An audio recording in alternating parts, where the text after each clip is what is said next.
Hello guys, welcome to my channel. You're watching how to fix tech. In this small video, I'm going to show you how to hide the taskbar on your Windows 10 like this. You can see the taskbar here.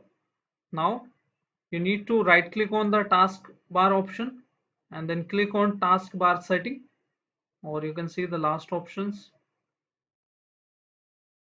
Now you will see the second option, automatically hide the taskbar in the desktop mode. Turn it on, this toggle. Now you will see the taskbar is disabled.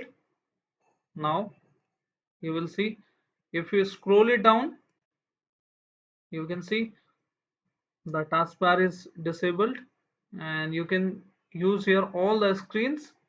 Now if you want to re-enable it or you want to search it, then you can just move the mouse cursor to below and then you will see the option.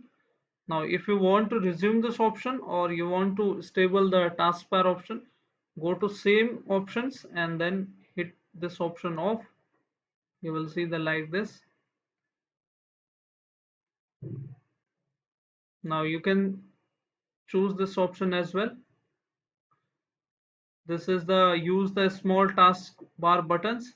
Now taskbar button is, now you can see bigger. Now if you want to make it a small, you can choose this option. Now I have already chosen this option. So this is the small video how you can disable the taskbar option in your Windows 10. So hope this small video helps you. If yes, then hit like, subscribe and share. Thank you. Thanks for watching how to fix tech.